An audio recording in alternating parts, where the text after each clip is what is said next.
Bonjour, bienvenue dans cette série de vidéos sur les différentes facettes des arts internes et sur leurs bienfaits, leurs apports dans la vie quotidienne. C'est ce qui m'intéresse depuis toujours, pratiquer du Tai Chi, du Qigong, des pratiques qui travaillent l'unité du corps-esprit, mais les pratiquer, les transmettre, les étudier pour pouvoir mieux vivre au quotidien dans son activité professionnelle, dans ses rapports avec les autres. Et donc, comment est-ce que j'en suis arrivé à faire ce que je fais aujourd'hui? Comment est-ce que je suis arrivé à être ce que je suis aujourd'hui? C'est un parcours, ce sont des rencontres signifiantes qui m'ont petit à petit aidé à prendre conscience de ce que j'étais, des ressources que j'avais, de pouvoir mieux les utiliser. Des rencontres qui m'ont donné envie d'aller plus loin. Et donc c'est un parcours, quand je regarde moins souvent vers l'arrière que vers l'avant. Je pense que les constructeurs de voitures l'ont bien compris. Quand on regarde la grandeur des rétroviseurs et la grandeur du pare-brise, et donc dans la vie, il faut de temps en temps regarder vers l'arrière, c'est nécessaire, mais il faut aussi regarder régulièrement vers où on est et de temps en temps quand même se projeter un peu plus loin. Alors ce parcours atypique est marqué par des rencontres signifiantes et donc je suis animé par trois passions.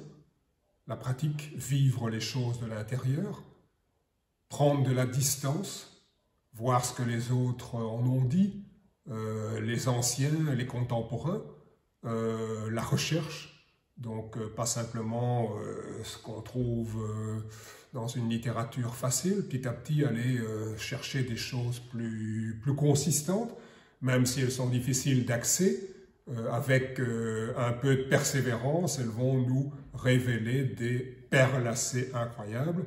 Et puis tout ça n'aurait pas de sens si je gardais ça pour moi. Ce qui permet d'enrichir ma pratique et ma recherche, c'est la transmission. Quand j'étais adolescent, j'ai pratiqué beaucoup de sports et plus particulièrement de l'athlétisme, des courses, des sauts, des lancers. J'étais champion et recordman de Belgique dans différentes disciplines, le lancer du disque, le saut en longueur, voilà, surtout les épreuves multiples, pentathlon en cadet, octathlon en scolaire.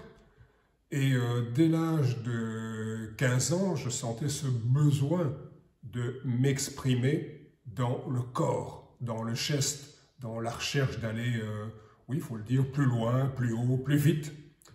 Et ça ne se limitait pas à ça. J'avais aussi un intérêt pour toutes les matières scolaires. J'ai eu la chance de bénéficier d'un enseignement rénové avec des approches pédagogiques qui sortaient des sentiers battus et qui, à moi, me convenaient, qui ont contribué à faire ce que je suis aujourd'hui. Mais j'avais encore d'autres besoins, des besoins souvent négligés. On pourrait parler avec un terme qu'il faut manier très prudemment, des besoins spirituels. Et donc j'ai, dès l'âge de 15 ans, exploré en autodidacte, avec des livres, la méditation, le yoga, la sophrologie. Et j'ai utilisé ça, j'ai tout de suite perçu comment ça pouvait m'aider pour étudier différentes matières scolaires, mais aussi pour améliorer mes performances en athlétisme.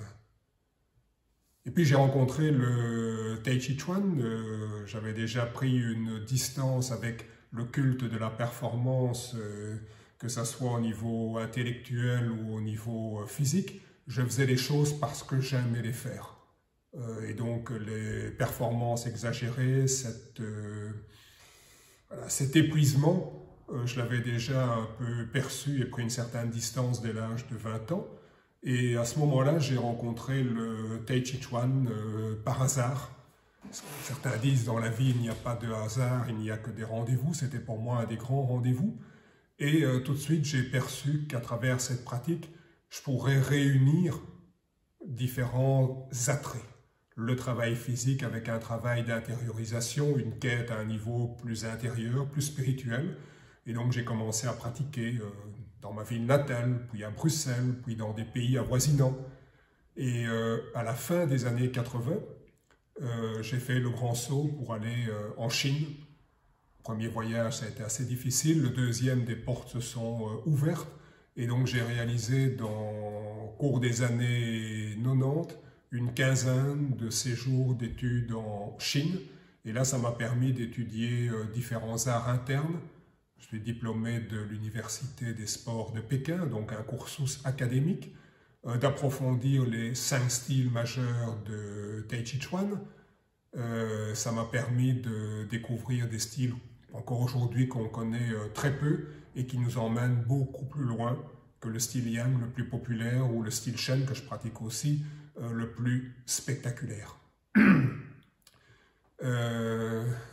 J'ai suivi donc différents types de programmes, j'ai dit académiques, mais aussi fédération. J'ai un 6e Duan de la Fédération chinoise d'arts martiaux. Mais le plus important, ça a été l'acceptation dans le cercle proche de 2 maîtres légendaires, professeur Men Huifeng et Kan Guixian, qui avaient été mes professeurs à l'Université des sports de Pékin. J'ai pu à ce moment-là travailler des journées, des heures, des semaines en tout petits groupes et même très souvent en cours particuliers. Et donc là, ça a été l'ouverture d'horizons tout à fait insoupçonnés. Je découvrais ce continent qui était la Chine, mais dans ce continent loin, étrange, étranger, je découvrais un continent encore plus étrange qui était mon continent intérieur. Fin des années 90, j'ai senti que ce cycle se bouclait, risquait de tourner sur lui-même. Et donc déjà depuis quelques années, j'avais été amené à collaborer au niveau universitaire. Au début, avec l'université de Louvain-la-Neuve pour la formation continuée des professeurs d'éducation physique, leur faire découvrir un autre rapport au corps, un rapport à la perception,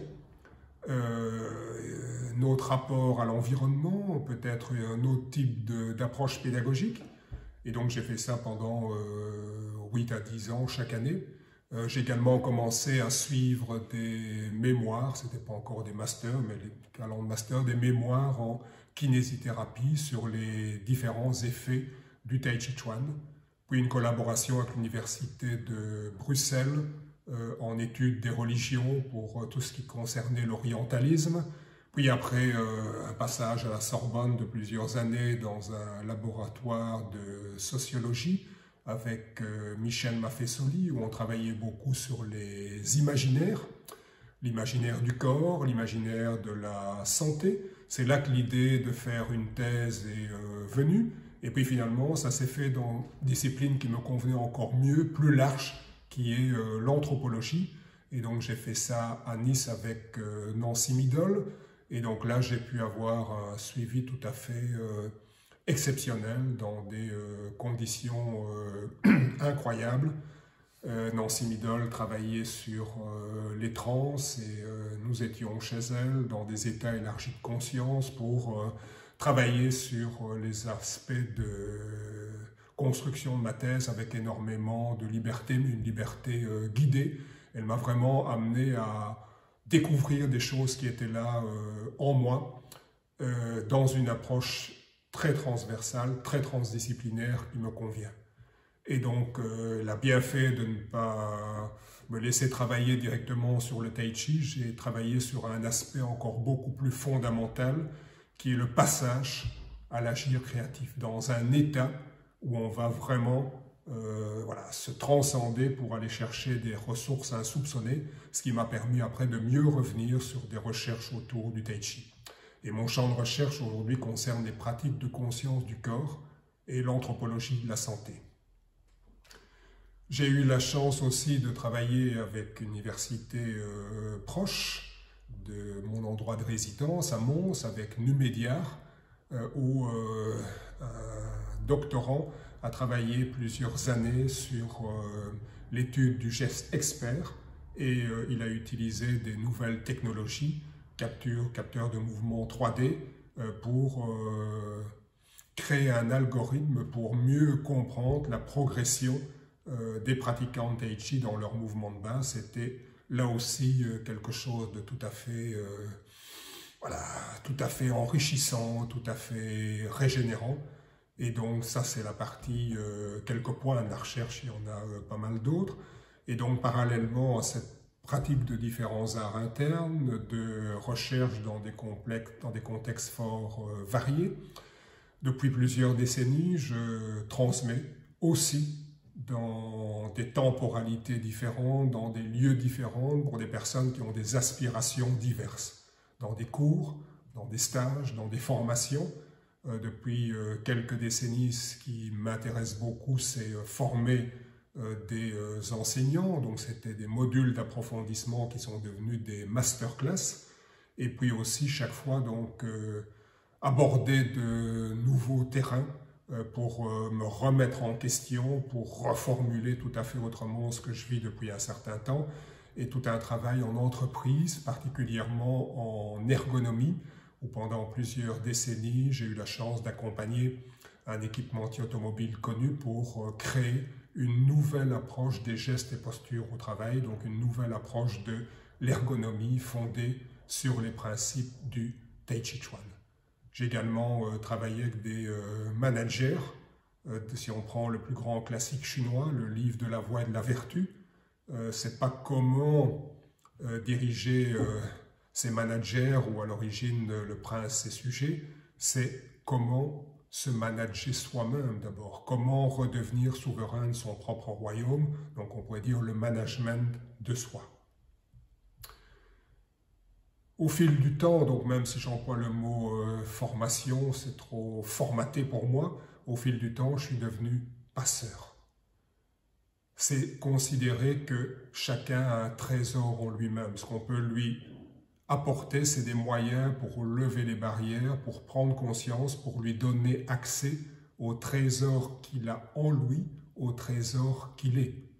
Et donc les dispositifs, matière, méthodologie, tout ça sont importants, mais l'essentiel pour moi réside dans l'ambiance qu'on va créer, le climat. Le plaisir de l'apprenant et celui de l'enseignant favorisent l'éclosion des potentialités de chacun.